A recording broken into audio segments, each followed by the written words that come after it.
Well, welcome to Two Comic Book Guys, our dudes. Oh, shoot. I can't believe I messed that up already. It's kind of four of us here anyway. That's all right. It doesn't matter. Yeah. We're two comic book dudes. We make mistakes. We're human, right? Any of you who've been following our videos, you know, we review comics and we've talked about anything and everything over the last few weeks. Tonight, we have a couple special guests as we begin to take a look at The Mantle this week, a book from Image that releases tomorrow. I'm Aaron Clutter, the editor-in-chief for Comic Booked. As you can tell, we're affiliated with Comic Book, the banner here, and all the beautiful pictures around us. With me, as always, is Justin Paget, a staff writer for Comic Booked. And we have, as our special guests tonight, Brian Level, who's the co-creator and artist for The Mantle, and Jordan Boyd, who's the person who gives us the beautiful colors of The Mantle. So welcome, guys. We appreciate you taking the time out of your busy schedules to talk with us today. I'm glad to do it. All right, so we have a few questions. First, we're going to give everybody a little view of what the cover looks like. So there's The Mantle number 1. Pulls you straight into the action. That's right. We see the big bad guy and the hero, right? All at the same time. So it's pretty cool. Both Justin and I have had a chance to read through it. It's a great book. We're definitely not going to spoil it tonight since it releases tomorrow, or it releases Wednesday. We'll say maybe this will be up tomorrow or tonight. It just depends. But it's kind of a superhero book, but not a superhero book, right? Yeah, I think that's about. I mean, yeah, it's a superhero book, but by way of doesn't play by the rules. Yeah, it's very much a Ed Brisson book too. Like it feels like Ed's material. Okay, and that was one thing. Ed and I kind of talked initially that we were hoping he'd be here as well, because I had a big question for him about the field. I don't know if you can see that in the background there, but you know, I kind of wanted to ask him what that comic book was really about. Because I read all 4 issues and I was still confused. So it was really good, but I don't know why. So, but we do have a few questions. We'll go through. So the first one that I had, we kind of talked about it already. It's a different take on the superhero genre. I really like how as we get into the story, the reader feels just as confused and rushed as Robbie, who's the initial main character. Who gets the power of the mantle, and when he meets this team and he's kind of shuffled out of his home to stay ahead of this big bad guy, the Plague. So you guys want to talk about how you went about kind of designing the world and the team and just the look and feel of this story? Ed kind of hit me with pretty specific locations right off the rip. So the world was pretty fleshed out because it's real. It's like Sudbury's a real place. He used to live there. Like the train yard there is a place that he used to drink when he was in his 20s. You know, like it's like that's cool. That bar is literally right up the street from it. So it's all very grounded in reality. Like Prince Edward Island, all that stuff is all things that Ed's familiar with. And then as far as the costuming stuff, he kind of just cut me loose. You know, he wanted something that felt classic, the classic comic book, while still managing to fit inside of, I guess, this new sort of way that we were approaching superheroes. And then Jordan, I guess, we brought him in and just kind of, I think. Yeah, I think maybe the Robbie's suit may have been the only thing I got kind of specific, like reference, on. I think the rest, it was kind of like keep everybody, make everybody pop and like make it look like they have a costume, but even if parts of it are made up of, you know, real clothes and things like that, just make them distinct. And I think Cabra might be my most classic of them, because it's a very like superhero-y. Very superhero-y, Right. Yeah. bright primary secondary color combination kind of stuff. It's like an action figure. Yeah, that's true. That's too funny. Very good. That you actually answered one of my questions. I was going to ask if the town was real, if it was made up, and you just completely answered that one for me. Yeah, well, Ed, I think, has a tendency to, like, everything we've kind of worked on, like, except for the story that we did for In the Dark, like, everything he's kind of given me like he doesn't make me do like exact locations for everything that we do, but there are certain things I think that kind of ground the story that are pretty, pretty important to, I think, to kind of making it feel like a lived-in environment. And Mm-hmm. he knows that I kind of like drawing that stuff anyway.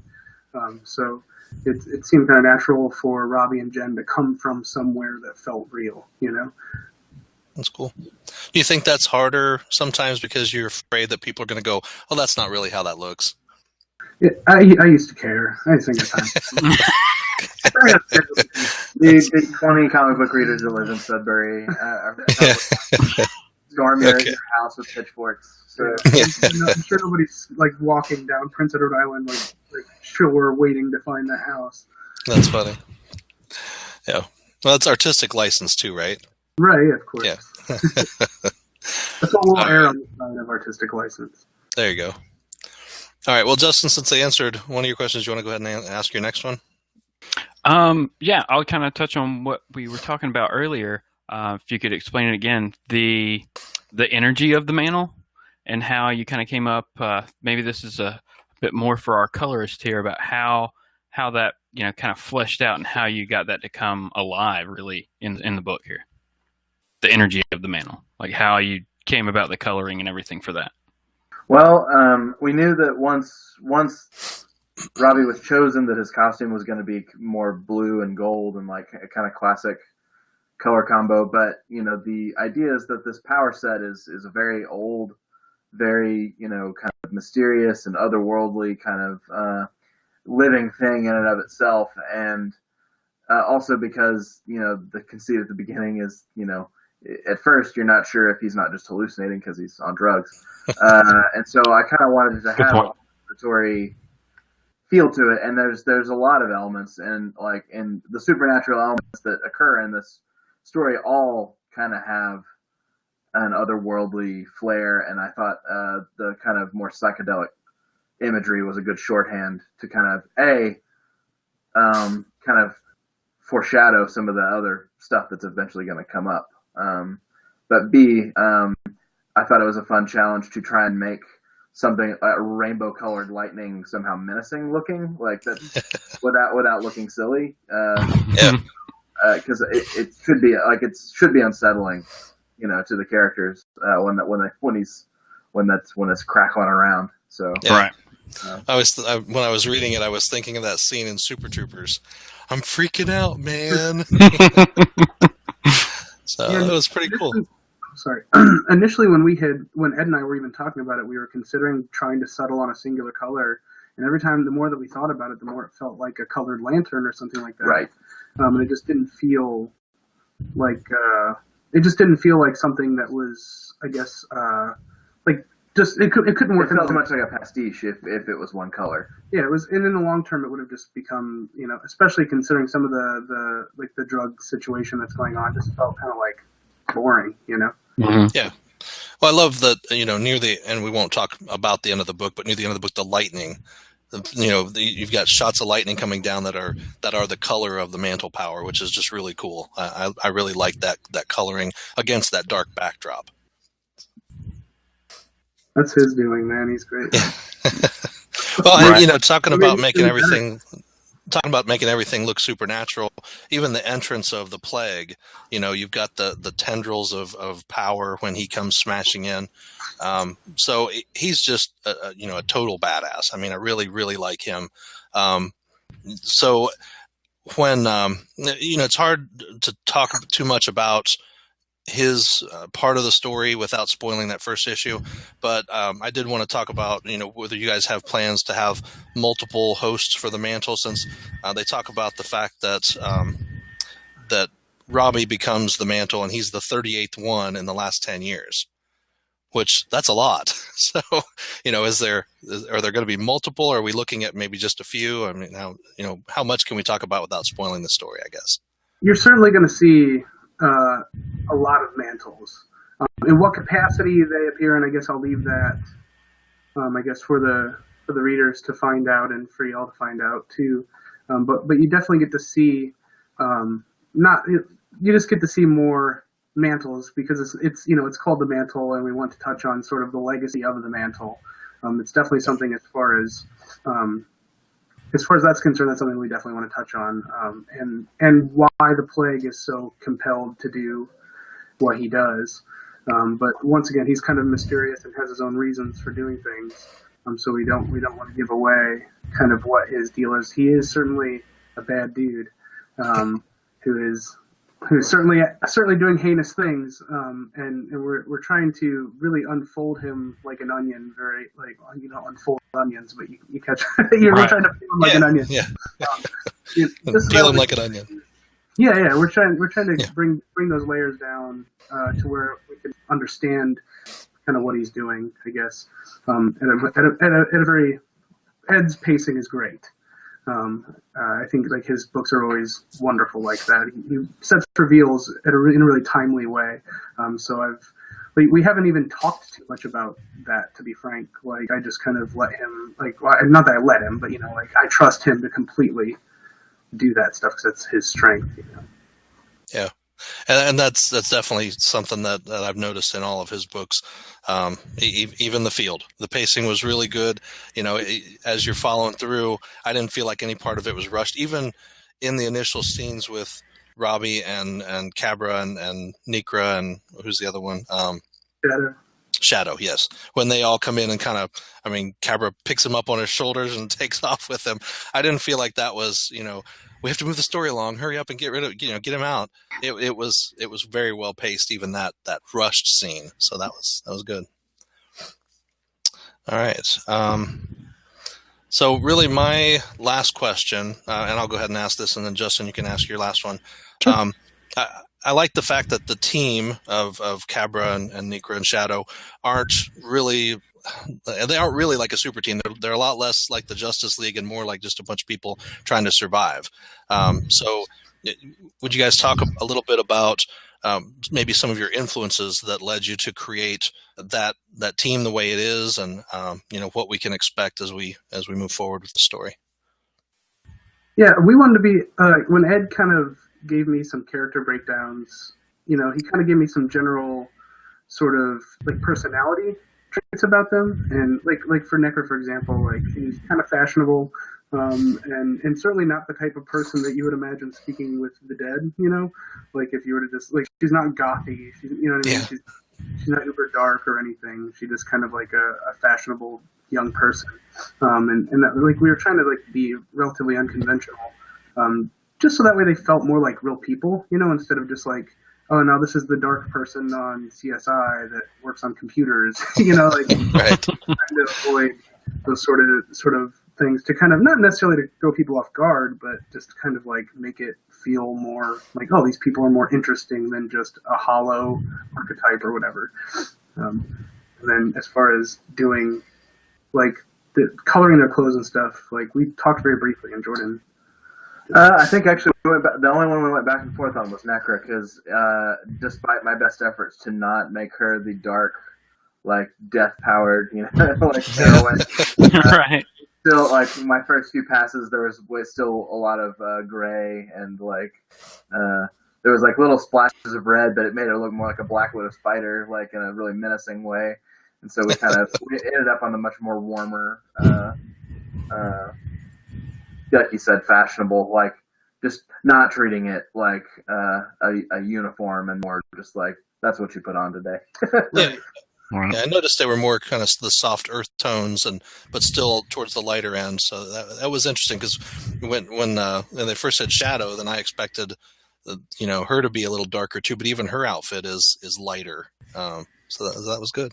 Oddly, Shadow, like his whole thing was from Ed. Ed drew that whole character. Oh, like it was a character that he created when he was, I think, 12. That he was writing some superhero thing when he was 12, and then he kind of, he looked like a total like 90s character when he drew him, like a crazy mask with like zigzags all over it or whatever. But then he kind of redrew it for this story in a more, I guess, seeming like a person who doesn't have to have a costume, that doesn't need to get around. Like his power is not it's not combat. Like both Necker and him, they don't have combat powers. They're certainly like more. They're really useful, but they're not going to be good in a fight. And so I think that their clothes even reflect that. They're not prepared for war. They're just trying to get by. Well, and I think that's what makes the story interesting is you've got a team with really just the two power people, the one who's the target, and the other who jumps in there into the fray to try to stop things. But then the other two, I mean, unless they're looking for something or maybe looking for help or trying to get away, there's not a lot they can do. So it'll be interesting to see how that team kind of works going forward, or doesn't work. Right. It certainly takes us into some interesting scenarios, and some very panicked scenarios as well. Mm-hmm. Cool. That's kind of the tone of everything. Constant panic. It's funny. Awesome. Okay. All right, my last question, and maybe this kind of goes too far, but when Robbie first gets the power, or the mantle, sorry, when he first gets it, and Necra's kind of trying to explain to him what's going on, she tells him not to go to that place where he's like, superheroes don't exist. She tells him that they do. So I was wondering, in this world, are we going to be introduced to? Is there like a superhero world that this lives in, or is this more scaled down? Well, I think the fact that there's, you're going to meet new characters. Okay. And they're all going to have varying abilities. And I don't even necessarily mean that in a super powered way. Because, look at Batman. Batman's a superhero without any superpower. You're going to meet other characters, and you're going to be thrown in some other scenarios with some really weird. It's going to get real weird. It's going to get weirder. So, Okay. we're not like tied in. We don't have unless Ed is plotting something greater. We don't have like some big, like alien invasion of 1 million. Right. We don't have that stuff going on. Like, we want to keep it as relatable as possible. Right. While managing to still keep people's interest in superpowered people, because I feel like it's, I don't know. I feel like it's a really interesting take on superheroes. Very much so. Because it doesn't feel like it doesn't feel like a Marvel or DC book. It definitely feels more like it's like the ECW to like the WWF, I guess. Right. No, I'm with you. Yep. All right. Cool. Well, anything else you guys want to talk about with this book? I mean, it's funny because there's covered a it lot all? there's a lot of things I want to talk about, but I feel like there's enough hairpin turns in this whole thing that we'll be a lot freer to talk about it in like a week after more people. Right. Okay. We'll do a follow-up interview with lots of spoilers. and Because I don't feel like we're going out of line by saying we're kind of hiding the ball a little bit. Right. There's some stuff that happens we can't talk about, so that should make you want to go buy it, right? Yeah. Yeah. Well, and what's funny is that Please buy it. we're not just hiding the ball in one, but we're hiding it in two. Like we're having huge reveals in issues 1, issues 2, and issues 3. So like it's not like a one-trick pony where like, oh, you have this big reveal in issue 1 that this is happening or whatever. Like we keep this sort of pace. It's pretty exhausting. Like when I read the scripts, I'm like really excited about it. Like, Right. oh, this is cool, because I know it's kind of going to happen. But when you read it in the manner of which it's presented, it's Oh pretty yeah. rad. No, for me, just because I was lucky enough to be able to read it beforehand here to get ready for this with you guys. When I'm at the comic book shop tomorrow, I'm going to be singing its praises because I thought it was great. Like the flow of the story, the reveals that are in it, just the way it's put together, and the way the art like jumps at you. Like it's a total book from start to finish. So Thank you. it will get praise all over the place for me. And they make fun of me at my shop for saying good things about every book I read.